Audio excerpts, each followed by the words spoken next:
That's great. I have you all ready to go. And this event will start in about 2 minutes, everybody. Thank you.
Good afternoon, everybody, and welcome to this Reaching for the Northern Sky session. I'm Roger Marsh, and I'm delighted to welcome you all. Big changes require big ideas. This session will look at how the North thinks big and achieves long-term transformation in the form of creating new urban districts, attracting long-term investment, and creating places where people want to live, work, and play. The north of England offers an outstanding quality of life which attracts investors, businesses and visitors from all around the world. The long-term economic and social shifts resulting not only from Brexit but from the COVID-19 pandemic will require targeted government support to ensure the region's economy and infrastructure. Utilising the region's strengths in renewable energies, skilled labour and world-class cultural assets to build back better. Or as I've often said, the North being seen as part of a national solution for decades to come. And as the late cryptographer Alan Turing said, those who can imagine anything can create the impossible. So I'm being joined today by some of those businesses that are at the forefront of innovation and reimagining that revolution that will propel the UK's economy. So perhaps firstly, I could invite Isobel Sheldon to join me. Isobel, good afternoon and welcome. Yes, good afternoon, Roger. And I'll introduce Isobel from Britishvolt, and she doesn't mind, I'll just read briefly from the mission of Britishvolt, which I read earlier today. Britishvolt is looking to lead the lithium ion and beyond lithium ion battery industry by implementing a sustainable, highly advanced manufacturing and business strategy to deliver on the exacting needs of our customers and assist in the acceleration of sustainable transport and renewable energy sector. And perhaps with that introduction, I could ask you, Isobel, as the Chief Strategy Officer at Britishvolt, to just share with us the overview of the Gigafactory project and perhaps also its importance not only to Blyth, but the North more generally. Isobel. Yes, of course. Thank you, Roger. And I must apologise, I lost my voice earlier on, so I'm going to croak through this. So fundamentally, what we're setting up in Blyth is a 30 gigawatt hour manufacturing facility to produce lithium ion cells that are used primarily in the electric vehicle markets. Now, we've all seen this huge increase in the availability of electric vehicles and a massive increase in demand. And this has created a supply shortage that we can foresee happening in the middle of the 2020s. And quite clearly, if you've got an increase in demand and a shortage of supply of batteries, then that's going to constrain the marketplace moving forwards. We're also looking at solving one of the big problems, which is a technology gap in the lithium ion industry. Traditionally, when we've had what we call compliance vehicles, which never really sold very well in the past because we're very, very compromised, all the cell manufacturers had to make a very small range of cells and sell them to a very large range of customers, which fundamentally means that all the auto manufacturers had the same cells and you got virtually the same performance and there was no differentiation. So we have a differentiated approach and we're doing custom cells per vehicle OEM. As those volumes build, it's economically viable to do that for the first time in the history of electric vehicles. It's a very large plan. We are looking to build the 16th largest building in the world and the 4th largest building in the UK on that site in Blythe. And we will produce enough vehicles in total for around 450,000 to 500,000 vehicles. We'll be opening the first stage of that facility, which will be 10 gigawatt hours in 2023. The second phase will be added in 2025 and the third phase will be added in 2027. And we're doing it in phases because we need to match the demand increase, but we also need to make sure that we can cope with technology shift as we go along. And, you know, if we end up in technologies like solid state in the late 2020s, we should be able to pivot into those.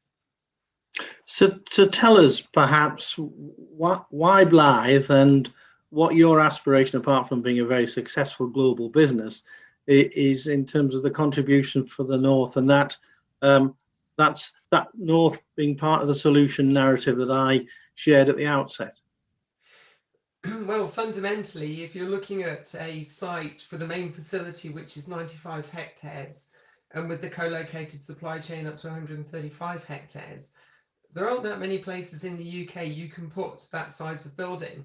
You know, we're talking about a main footprint of 263,000 square meters, which is absolutely enormous. So you need a very large, very flat and easily accessible piece of land. And that's what we found in the Blythe region. And it's the coal store for the power station that used to be there. So this is really important from a timing perspective. You know, there's a window of opportunity in the battery industry to get going and supply these cells. There's a window of opportunity with the automotive OEM cycle plans and which cars we can have access to supply our batteries into. So we had to get going quickly. And that meant with the Blythe site available to us this year, we'll be able to put a spade in the ground in August, back end of August, early September. But we also have other reasons for going there. There's a front-end loading of renewables with the North Sea Link coming in from Norway, so that's 100% hydro green electric power. There's the wind turbine landing station that's almost on site as well, so we have access to 40 megawatts of wind, soon to be 100. Plus there's a deep water port about a kilometre away from the facility, so we can bring in the raw materials without having to load up the country with extra lorries and road transport, which is really, really important. We have to think about our ESG benefits, the environment and social and the governance requirements for business moving forwards, and build those right in, you know, at the front end. Also, it's part of the government's levelling up agenda. So, you know, we know there's been an awful lot of history of money being invested in the south. The government wants to change that. This fits right in with the government plan in getting those northern areas funded properly so that they can reap the benefits of economic activity and increase wealth. So we're hoping that going to Blythe is going to have a transformational effect on the town and help to revitalise that economy, because right at the core of our business ethos is to make sure that we become good and prosperous neighbours for the local communities and improve those, you know, the lives of those people that live around the facility. Do you have any sense of the employment opportunities and the availability of skills, or is that something that's going to be part of your investment approach to this project? Well, investment in skills is something that needs to happen on a global scale, because there just simply isn't the talent pool to walk straight into a battery facility and deploy skills that have been learnt elsewhere, because it just simply hasn't existed. So whether we put the facility in the UK or in Poland or in Australia, we would face the same problems. So part of our business plan is to invest in the skills piece really, really heavily, and working with the specialist universities around the UK and also the local universities in the Northeast to make sure that we have the technician grade engineers that we need, we have the engineering grade engineers that we need, and then we have the scientists and the specialists. So training in apprenticeships and upskilling is going to be vitally important to the delivery of this facility, and obviously there's a significant economic benefit that comes from that. And I guess people listening in will be excited, as clearly you are, and people like me are, about this project. But how How did you make the case for such a large, it's obviously going to be a large scale investment, and I don't want to mention Tesla, but I'll just touch Tesla on there because obviously that's another potential competitor. But I'd be interested to know, and I'm sure people listening in, as to how you made that case, and also perhaps leading into why this is a potential for the UK to be a global leader in this particular technology area. So two really good questions, Roger. So Tesla, we're lucky in that Tesla makes batteries for Teslas and nobody else. So they're not really an open competitor in this marketplace. But I do take my hat off to everything that Elon Musk has done, because he was really disruptive in this market and was really showing the way. Now, what we really need to focus on in the automotive industry is making sure that the European manufacturers can compete with Tesla. They've been unable to do so on performance up until this point, but they do have far better quality. So the automotive industry in Europe needs a better battery solution than what they can get from the big six manufacturers, the global manufacturers, which is where this differentiated approach comes from. So really, we're helping all the other manufacturers catch up with Tesla as far as their performance is concerned. And the business case is clear. Demand is outstripping supply. There's going to be a 40 gigawatt hour gap by the middle of this decade in the UK alone. We now have a trade and cooperation agreement with the European Union, which means that we can export from the UK to the European Union. There's a 70 gigawatt hour gap in capacity in manufacturing of batteries coming by the middle of the decade in Europe. So demand is outstripping supply, which has not been the case in the battery industry over the last 4 or 5 years. And really building the case to get capacity is a bit of a no-brainer. It needs to be done so that we can all drive this electrical transition moving forwards. And then your second question was why the UK? Well, first response to that question is why not? Why can't the UK be a leader in battery technology on a global scale? After all, we did invent the lithium-ion battery back in the 1980s, and we missed out on the commercialization of that technology. Just imagine where we would be now with this increase in electrification if we commercialized it here in the UK and taken the opportunity to get the economic benefit from that. We will be world leaders. So we're behind in capacity, but we're not behind in technology. Some of the best research in the world goes on within the universities and the academic institutions within the UK. I've been part of that program as part of the Faraday Battery Challenge, working at the UK Battery Industrialisation Centre, and I'm now on the board of trustees for the Faraday Institution, which provides funding for world-leading research in battery material science. So we can leverage that amazing ecosystem. It's one of the best ecosystems in the world and years ahead of the continent, the European Union. We can leverage that development and that investment to make sure that not only can we put world-leading batteries on the market in 2023, 2024, but we can stay ahead of the curve in the longer term as well and make sure that we put the UK back at its rightful place at the front of the battery industry. Thank you, Isobel. I guess you make the point very forcibly. We're great at inventing, but we're not as good as we need to be. And here's an example of how good we can be when it comes to commercializing. So thank you, Isobel Sheldon from Britishvolt, for sharing your thoughts with us all this afternoon. So, and I'd like to move, if I may, to Richard Upton, who's the Chief Executive of U&I. Richard, welcome. Hi, Roger. Welcome. Hi, Richard. Hello again. As with Britishvolt, I decided I'd have a look at your purpose and mission, and if you don't mind, I'll paraphrase the purpose, and we can then get into the conversation around the exciting Mayfield Manchester project. Our purpose is to unlock long-term value for all through regeneration. Our purpose and our values of imagination, intelligence, and audacity infuse our projects and bring them to life. So we're looking forward to hearing about that imagination, intelligence, and audacity as you share with us the exciting project Mayfield Manchester. Richard, over to you. Yeah, happy to. Thank you, Roger. Yeah, Mayfield, brief introduction, is 24 acres of inner city brownfield land, and it's right next door to Piccadilly Station.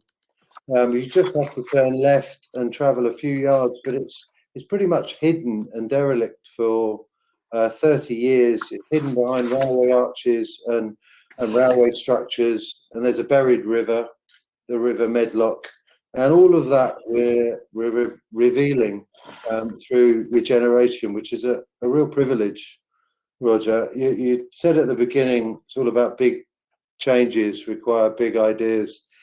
Mayfield is certainly a big idea that will make a big change, perhaps not just for Manchester, but regionally and beyond. And we're partnering with public sector partners, and also, very importantly, with the local community that surround the site and beyond. It's fundamentally derelict at the moment, and our plans are to turn it into a really stunning regeneration project, vibrant uses, verdant urban neighbourhood. The jewel in the crown in the middle of the project is a new 6.5 acre public park, which is currently on site. We're spending around £1.5 million a month at the moment. If you drive past, you'll see all the diggers. It's the first new public park in 100 years in the city of Manchester, and boy does it need one, certainly in a post-COVID world. And it's perhaps the most important element of what is a £1.4 billion project, and we want to deliver it first. We want to deliver the park first before any buildings. That was always the ambition, and we're delivering that, the whole park, revealing the river that runs through it. We're taking the cap off the river and it winds its way through the park, and I think it will become quite incredible place. The green space is quite unique. It's literally, to use an estate agent's phrase, a stone's throw from the busiest train station in Manchester Piccadilly, and it's on site now. The project is probably one of the UK's largest regeneration projects, perhaps one of the most significant in a number of ways.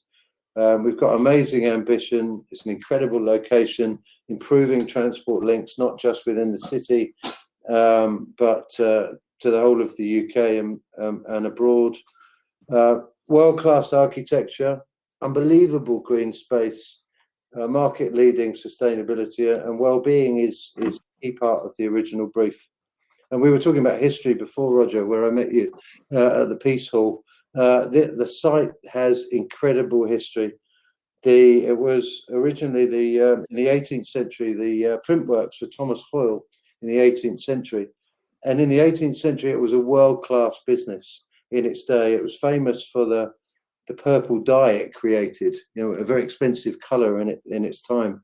And in a way, all we're doing is revealing that and reinventing that pioneering spirit. A number of people have suggested, because of the heritage buildings and our approach to regeneration, that it's the sort of King's Cross of Manchester. And there are parallels, I think, in terms of quality. In fact, the early part of the brief said, well, if Google or the next Google or a forward-thinking government department wanted to relocate anywhere, what sort of place would they want to? And would it be way ahead of its time? Would it be prescient? So that was, a key part of our brief. And then just lastly, I think, Roger, regeneration takes a long time and it needs immediate impact. So within 4 months of signing the agreement, we opened up a space that only a very few people in 30 years had seen. And whilst we were going through the planning process, we created this worthwhile activity. 330,000 visitors in 2019. If COVID hadn't happened, we probably would have brought 1 million people to Mayfield, a site that was previously hoarded from the local people. And that makes a real change to the sense of placemaking, inclusivity, but it also drives economic growth from day one. And I would like to think of that as organic regeneration rather than just buildings and architecture. So we've started, and that commits again post-COVID on April the 12th, God willing, and that helps to create a really authentic sense of place. I was just wondering, what's the timelines for the full completion of the project? Yes, the answer to that is yes, but probably around 10 years in total. It's a large scheme. There's some 3 million square feet in total. So the park itself is open next year. It'll be finished in March, and then the grass has to take root and be open to the public in the autumn of next year. But overall, 10 or 12 years from now, we'll see the scheme completed. I guess, Richard, you and I share that even before the words build back better became in the lexicon, about how heritage should be part of our currency, not just a nod to our history. Why do you think it's even more important now as compared, and what's going to be different from what's gone before? Look, it's a good question. The pandemic has had a terrible impact, really, in terms of loss of life. I was listening to Grant Shapps earlier, and jobs as well, more almost than the lives created. It's impacted people in so many ways. It's accelerated the pace of change on a number of levels across society in multiple ways. I guess it will change forever the way that we live and work, and we think about that. Certainly for me, and I guess for everybody listening in, caused us to reflect on our lives, on our ambitions, our dreams. Of course, we need to build back better. We need to reinvent our towns and cities. Critically, I would say we need to be bolder, certainly in terms of inclusivity. So we're creating places for everybody, not for an elite few. And that authenticity will create a sustainable place where everyone feels a sense of belonging. So I think we need to build back better. It needs to be bolder, and it needs to be greener. It needs to be thoughtful for the future that we hand on to our children. And well, that was part of the brief anyway, from Manchester City Council, from Transport for Greater Manchester, from LCR, our public sector partners. They wanted to have that bold ambition for the future, pioneering even. We wanted it to be hugely sustainable. And we picked that up and we ran with that baton, Roger. It needs to be a neighbourhood that's not just for business and and economic productivity, but it's about social cohesion. Absolutely. And there's some damage there. Heritage is important to you. I know that, Roger, from where we first met, and it's really important to me. It grounds a sense of belonging. There are too many schemes that are cookie cutter. They could be anywhere. We're very bothered about the sense of place. We're very bothered about Mayfield in Manchester. We're very bothered about the history of that place, and not to create a cookie cutter scheme, to create a really distinctive scheme. So if we build back better, it stitches and improves the edge condition. It adds significant social cohesion to a city. And it's a place for everyone. It's not just a place for forward-thinking business or expensive apartments or a fancy park, but it's a place for everyone in the city of Manchester and well beyond. Well, as you said, Richard, the word community has become even more important to the future rather than something in the past. So look, we could talk for another hour, I'm sure, Richard, and all I'll say is that Peace Hall's had 7 million visitors, so you've got some catching up to do, but I know you will. But can I, on behalf of everybody listening, thank you for this. You've given us a taste of the project, and I'm sure everybody, once it's starting to be up and running, will visit. So thank you, Richard Upton, the Chief Executive of You and I. You're welcome.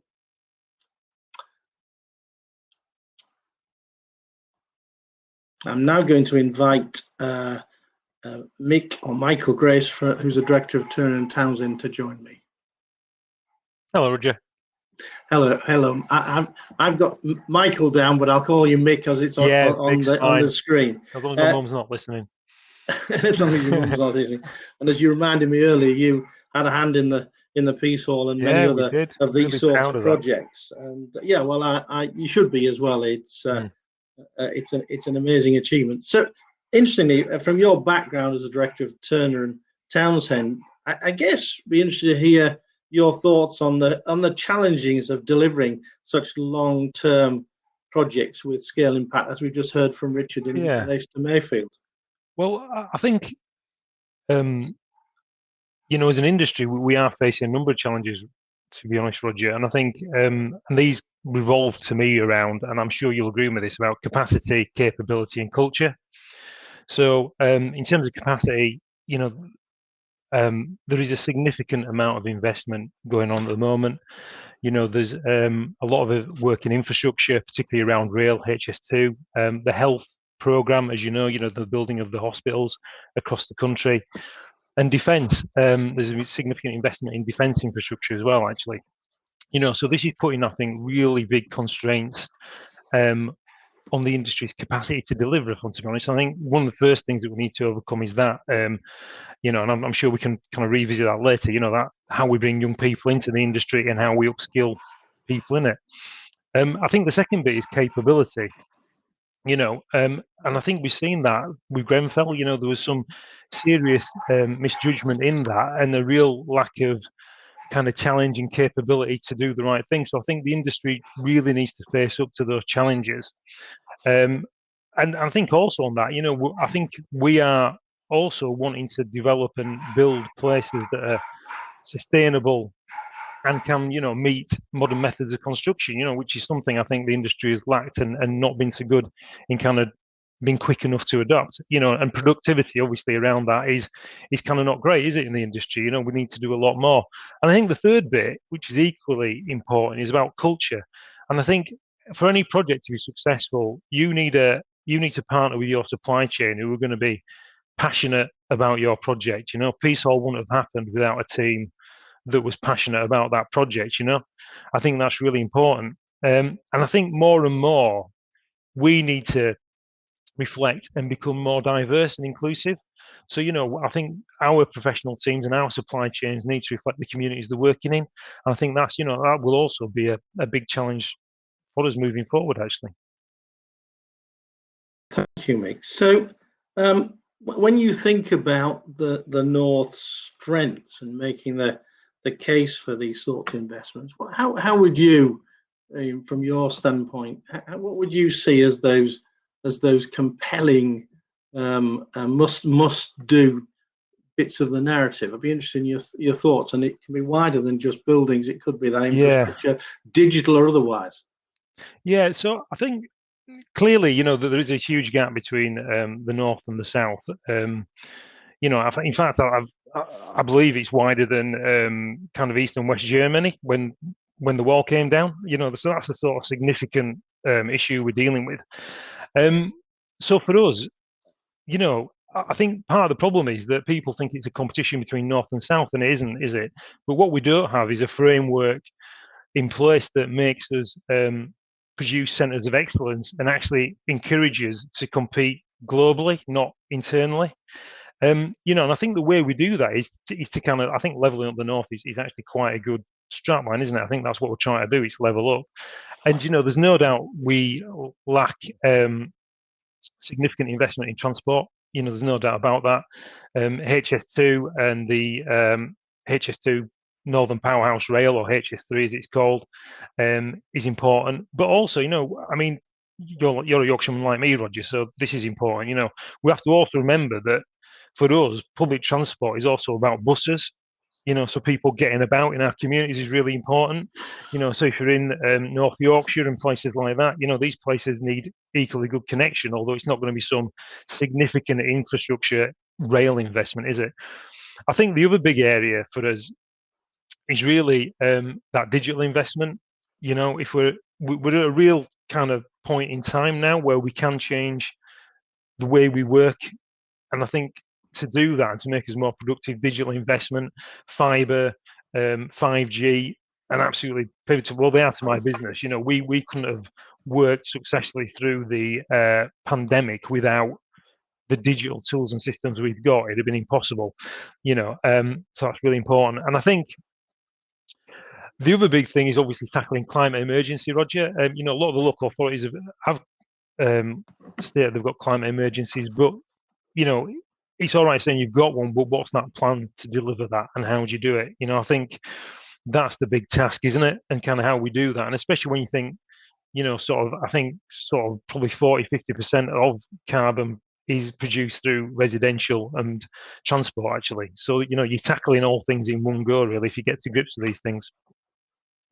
You're absolutely right there. I think it's important to have the recipe, not just obsess about certain ingredients, certainly when it comes to a plan for carbon reduction and to meet those targets. And usually you say about digital, we've all learned actually it's not too bad, but it could be one hell of a lot better. And interestingly, about an eighth of the northern population isn't connected as compared to the likes of the south, and it is about north and south. And I'd be interested just quickly in the last moment as to what more you feel we could do to accelerate the progress of the north, not just for its own benefit, but for national benefit.